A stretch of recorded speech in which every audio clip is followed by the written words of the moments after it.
There was a young woman named Emily. She had always been passionate about learning languages, and English was one of her main goals. She had studied for a few months, memorizing words, listening to podcasts, and practicing basic grammar. But despite her efforts, Emily always felt nervous about speaking. She was afraid of making mistakes. She feared that her accent would be hard to understand or that people might judge her for not speaking perfectly. One day, Emily decided to take a big step. She was about to travel to a country where English was spoken everywhere. Her dream of visiting this country had been growing for years, and now it was finally happening. But she knew that this trip wasn't just about sightseeing. It was also about conquering her fear of speaking English. This is the story of Emily's journey, how she used the most common English phrases for beginners to unlock her confidence and navigate the challenges of speaking a foreign language in real life. When Emily arrived at the airport, she immediately felt a wave of excitement mixed with anxiety. It was early morning, and the airport was buzzing with people. She walked to the baggage claim area, feeling overwhelmed by the hustle and bustle around her. Suddenly, a man who was standing beside her smiled and said, "Hello, how are you?" Emily paused for a moment. She had learned this phrase in class, but now, faced with a real conversation, she felt nervous. Could she respond confidently? Would she remember the right words? Taking a deep breath, she smiled back and said, "Hello, I'm good, thank you. How are you?" The man responded with a warm smile, "I'm great, thank you." As he walked away, Emily couldn't help but feel a rush of pride.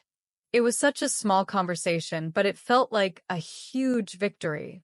She had used hello and how are you perfectly. It was the start of something big. In that moment, Emily realized something important. Language is not about perfection. It's about communication, connection, and using the tools you have, even if you're not yet fluent. She felt like she had just taken her first big step toward fluency. Emily continued on her way, collecting her luggage and heading toward the exit. But as she walked out into the main terminal, she felt a sense of uncertainty. She had no idea where to go. The signs were in English, and even though she knew the words, they seemed to blend together in her mind. She needed to find the bus station, but the directions weren't clear to her. She saw a woman standing nearby, looking like she was waiting for someone. Emily felt a little hesitant. Would the woman speak English? Would she understand her? Gathering her courage, Emily walked up to her and said, "Excuse me, can you help me?" The woman turned around and smiled. "Of course. What do you need?" "I'm looking for the bus station," Emily said, hoping that the woman would know where it was. The woman nodded and pointed to the left. "Just walk straight for 2 blocks and you'll see the bus station on your right." "Thank you so much," Emily said, feeling a wave of relief. She had used another key phrase, "Can you help me?" And it worked. The woman had been kind, patient, and helpful. Emily felt empowered. She had stepped out of her comfort zone and asked for help, something that had once felt so intimidating. Emily made her way to the bus station, where she had to buy a ticket. She walked up to the counter and was greeted by a clerk who spoke rapidly in English. Emily understood a few words, but most of what the clerk said was lost on her. Her heart raced a little. What if she made a mistake? What if she embarrassed herself?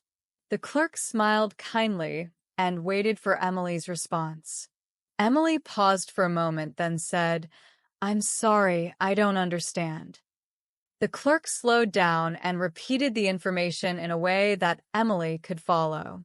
It turned out that Emily just needed to ask for a one-way ticket to her destination. The transaction was simple, and the clerk handed her the ticket with a smile. I don't understand. At first, Emily had feared this phrase. She had always been afraid of admitting that she didn't know something. But now, she realized that saying it wasn't a weakness, it was an opportunity to learn and to get better. Emily had used the phrase with grace, and it helped her get the clarity she needed. Later that evening, Emily checked into her hotel. She was tired from her journey, but also excited to explore the city the next day. As she walked toward the elevator, she saw a woman standing beside her. The woman smiled and greeted Emily. Hi, I'm Sarah. What's your name? Emily was taken aback for a moment. She hadn't expected such a friendly introduction. She had learned this question in class, but now she was actually going to use it in a real conversation. My name is Emily, she replied with a smile. Nice to meet you, Sarah. Nice to meet you too, Sarah said warmly. A small interaction, but for Emily it felt huge. She had used "What's your name?" to start a conversation, and it had led to a meaningful connection. She learned that asking about someone's name wasn't just about getting information, it was about opening the door to a deeper connection. She was no longer afraid to ask this simple question, and it became a tool for building relationships. The next morning, Emily went on a guided tour around the city. As she sat down on the bus, she struck up a conversation with the person sitting next to her, a woman from Spain. Emily felt a bit nervous at first, but she remembered the phrase, "Where are you from?" So, where are you from? Emily asked, smiling. I'm from Madrid, the woman said. And you? I'm from the United States, Emily replied. They began talking about their countries, their cultures, and the similarities and differences they had noticed while traveling. Emily felt a sense of connection with this stranger, even though they came from different parts of the world. It was incredible how a simple question like, "Where are you from?" could open up such a rich conversation. Emily realized that asking about someone's background was a way of embracing their culture and connecting on a deeper level. Later that day, while exploring a busy street, Emily accidentally bumped into a man. She quickly apologized, saying, "I'm sorry." The man smiled and said, "It's okay, don't worry about it." Emily was a little embarrassed, but she knew that saying, "I'm sorry," was important. It showed respect for the other person and acknowledged the mistake. Even though Emily felt a little awkward, she felt better knowing that she had handled the situation politely. She reflected on how powerful the phrase, "I'm sorry," could be. It wasn't just a way to apologize, it was a way to show empathy and humility. Saying sorry allowed Emily to move past mistakes without feeling ashamed. It was a small word, but it had a big impact. As the day came to a close, Emily felt hungry and decided to stop by a local restaurant for dinner. She had learned the phrase, "Can I have?" in her English class, and now was the perfect opportunity to use it. "Can I have the chicken soup, please?" she asked the waiter. The waiter smiled and nodded. "Of course. Anything else?"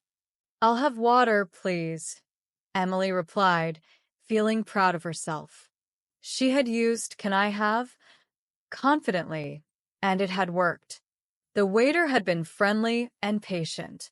Emily realized that asking for what she needed wasn't as difficult as she had once thought. She didn't have to worry about making mistakes because the key was just to ask clearly and politely. The more she practiced using these phrases, the easier it became. By the end of her first day in the city, Emily felt a deep sense of accomplishment. She had used some of the most common English phrases every day. "Hello, how are you?" "Can you help me?" "I don't understand." "What's your name?" "Where are you from?" "I'm sorry." And "Can I have?" These phrases weren't just words on a page. They had become tools that helped her connect with others and navigate the world. Emily knew that she still had a lot to learn. But she also understood that every small victory counted. Each time she spoke, even if she made a mistake, she was growing. She wasn't afraid to ask for help, and she wasn't afraid to make mistakes. She had learned that language wasn't about being perfect, it was about progress. As she sat down to rest that evening, Emily felt proud of herself. She had taken the first steps towards speaking English with confidence. And she knew that tomorrow she would continue learning, growing, and connecting. Learning English is a journey. It's not about speaking perfectly. It's about using the language every day, practicing, and making progress. The phrases you learn today may seem small, but they are the foundation of your success. So, don't be afraid to speak. Don't be afraid to make mistakes. Keep practicing, keep asking questions, and keep growing. You can do it.